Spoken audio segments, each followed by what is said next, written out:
Praise the Lord. இன்னைக்கு பார்க்க போற வசனம் சங்கீதம் 105ஆம் அதிகாரம் 1ஆம் வசனம். கர்த்தரை துதித்து அவருடைய நாமத்தை பிரஸ்தபமாக்குங்கள், அவருடைய செய்கைகளை ஜனங்களுக்குள்ளே பிரசித்தப்படுத்துங்கள்.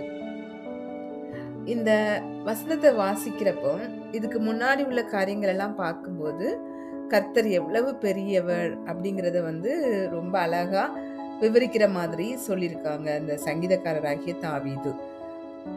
இந்த வசனத்துல அவங்க என்ன எக்ஸ்பெக்ட் பண்றாங்க அப்படின்னு பார்த்தோம்னா, லைக் நம்ம கர்த்தரை துதித்து அவருடைய நாமத்தை பிரஸ்தாபப்படுத்தணும், அவருடைய செய்கைகளை ஜனங்களுக்கு எல்லாம் பிரசித்தப்படுத்தணும் அப்படிங்கிறத நம்ம கிட்ட இன்சிஸ்ட் பண்றத நம்ம பார்க்கிறோம். அப்படிதானே?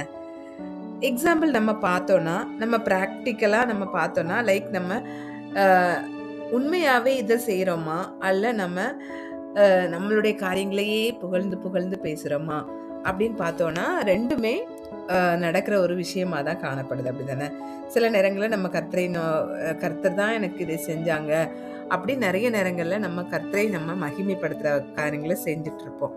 ஆனா சில நேரங்கள்ல நம்மளே அறியாமலே நம்ம மாமிசத்துல நம்மளுடைய காரியங்கள் எல்லாம் நம்மளாலே செய்யப்பட்டது மாதிரி நம்ம காமிச்சுக்குவோம். அப்படிதானே?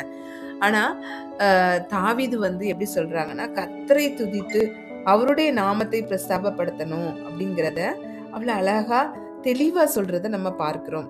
அதே மாதிரி அவருடைய செய்கைகள் ஜனங்களுக்குள்ளே பிரசித்தப்படுத்துங்கள் அப்படின்னா, like go and tell the people, அதாவது காட் எனக்காக இப்படி செஞ்சிருக்காங்க, அவருடைய செய்கைகள் எல்லாமே விவரிக்க முடியாதவைகள், அவைகள் நம்ம கண்களால இத்தனைதான் அப்படின்னு சொல்லவே முடியாது. அவ்வளோ பெரிய மகத்துவம் உள்ள கர்த்தருடைய செய்கைகளை எல்லாருக்கும் நம்ம ஜனங்களுக்கெல்லாம் போய் அதை அதாவது லைக் அவங்களுக்கு ஷேர் பண்ணணும் அப்படின்னு சொல்றத நம்ம இந்த வசனத்தின் மூலமாக பார்க்கிறோம். அப்படிதானே?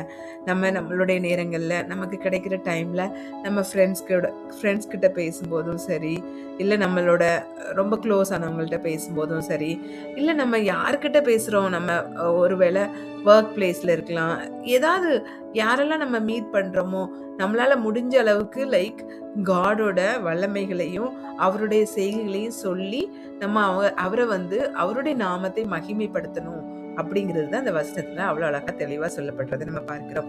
கர்த்தர் தாமே நமக்கு அந்த ஒரு நல்ல ஞானத்தை கொடுத்து அவருடைய மகிமையை பத்தி பேசி அவருடைய காரியங்களை பற்றியே பேசி சிந்திக்கிற பிள்ளைகளை நம்மளை மாற்றுவாராக. ஆமென்.